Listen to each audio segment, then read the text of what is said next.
पास कयास है, जो मीडिया में चल रहे हैं, जो पोर्टल्स में चल रहे हैं, कई लोग बाहर होंगे, कोई लोग अंदर होंगे, इस विषय पे हम बोल रहे हैं। क्या चल रहा है, किनके बारे में आप कह रहे हैं बाहर होना? तो भाई 2-4-10 दिन के अंदर पता चल जाएगा, लेकिन हाँ ये स्पष्ट कहेंगे कि खरमास के बाद हम खुशखबरी आपको देंगे। खरमास के बाद आप खुशखबरी देंगे? बिल्कुल। तो चलिए, नमस्कार, आप देख रहे हैं धा न्यूज और मैं हूं अभिषेक मिश्रा। इस वक्त हमारे साथ लोक जनशक्ति पार्टी रामविलास के प्रवक्ता कृष्ण कुमार कल्लू हैं और कृष्ण कुमार कल्लू से आज बात एक बहुत महत्वपूर्ण विषय पर। सवाल यह है कि क्या 2023 में चिराग पासवान की ताजपोशी होगी? तो 23 वाली ताजपोशी पर बात करेंगे। कई खबरें आ रही हैं, चिराग पासवान मंत्री बनेंगे नहीं बनेंगे? कृष्ण कुमार कल्लू जी, 2022 में तो सस्पेंस खत्म नहीं हुआ, एनडीए में आपकी एंट्री कब होगी, चिराग पासवान मंत्री बनेंगे कि नहीं बनेंगे? नए साल में कई खबरें आ रही है, अब तो कुछ ब्रेकिंग न्यूज दे दीजिए भाई। देखिए अभिषेक जी, सबसे पहले तो नए साल की बहुत सारी बधाई हमारे पार्टी की ओर से, हमारे नेता की ओर से, हम तमाम लोगों की ओर से, बिहार की जनता को।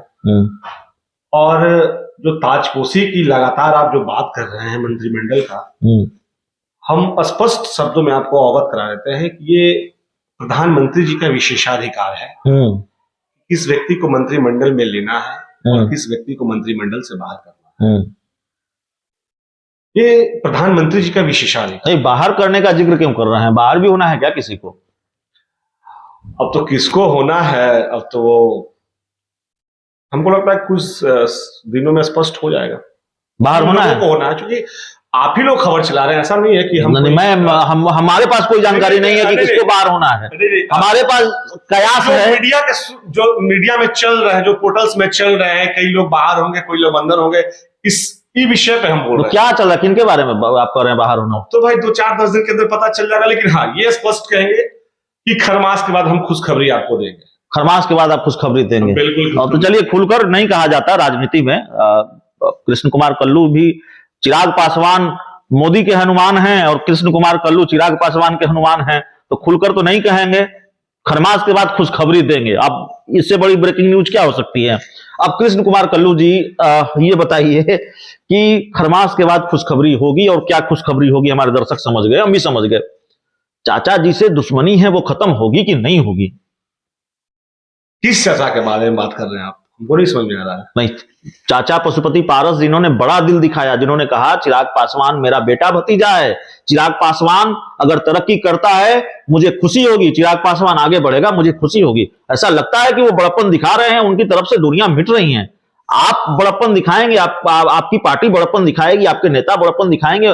वैसे चिराग पासवान ने भी कभी कोई ऐसी बात नहीं कही है अपने चाचा पशुपति पारस के लिए। हाँ, तल्ख शब्दों का इस्तेमाल कई बार हुआ है। उन्होंने ये जरूर कहा है कि जिस गठबंधन का हिस्सा हमारे चाचा रहेंगे, उस गठबंधन का हिस्सा हम नहीं रहेंगे, लेकिन सांस्कारिक गुणों का परिचय चिराग पासवान ने दिया है और किसी भी अमर्यादित शब्द का इस्तेमाल नहीं किया है। दूसरी तरफ चाचा भी बड़ा दिल दिखा रहे हैं, तो लगता नहीं कि आप बीजेपी चाहती भी है, ये कयास भी है कि बीजेपी चाहती है कि एक हो जाए आप लोग। एक होंगे नहीं होंगे? मेरे नेता पद्म भूषण स्वर्गीय रामविलास पासवान जी ने हम तमाम लोगों को राजनीति में अच्छे शब्दों का प्रयोग, अच्छे आचरण का परिचय देने के लिए हमेशा उन लोगों ने सिखाया है। और उन्हीं का अंश मेरे नेता आदरणीय चिराग पासवान जी अपना परिचय देते हैं। कभी अशब्द शब्दों का वो प्रयोग नहीं करते हैं, अशब्द का, बातों का, मर्यादित भाषाओं का प्रयोग कभी वो नहीं करते हैं। और कहीं ना कहीं हमारे नेता के साथ जो किया गया परिवार के द्वारा, चाचा के द्वारा, सिर्फ और सिर्फ कुर्सी के लिए, तो क्या रामविलास पासवान जी ने ये सिखा के भेजा था क्या? ये बताया था क्या पारस जी को कि अगर हम नहीं रहेंगे तुम्हारे बेटा के साथ तुम ऐसे करना, हमारे परिवार के साथ ऐसे करना? ठीक है, तो अब तो वो कह रहे हैं, अब तो बड़ा दिल दिखा रहे, चिराग पासवान तरक्की करे मुझे खुशी होगी। उनको नहीं चाहिए बड़ा दिल। जब उनको दिखाना था तो वो नहीं दिखाएं।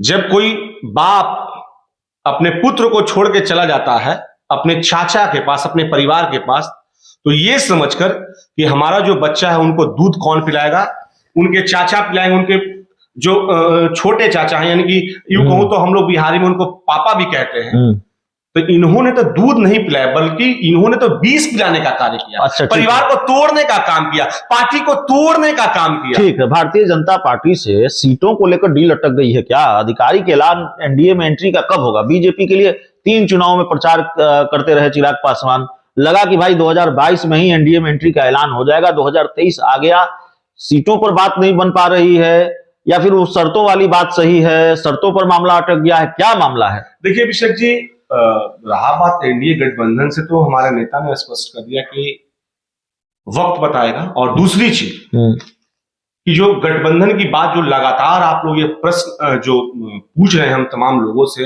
पार्टी के प्रवक्ताओं से या पार्टी के कोई भी नेताओं से, इसके लिए अधिकृत राष्ट्रीय नेतृत्व ही बता पाएगा। हमारे नेता बता पाएंगे कि कौन किसके साथ कब और कहां जाएगा। तो चलिए, राष्ट्रीय नेतृत्व बता पाएगा, राष्ट्रीय नेतृत्व ये फैसला करेगा कि कब किसके साथ कहां जाना है। चिराग पासवान की एनडीए में एंट्री का आधिकारिक ऐलान 2023 में होगा, नहीं होगा? चिराग पासवान केंद्र में मंत्री बनेंगे या नहीं बनेंगे, ये बड़ा सवाल है।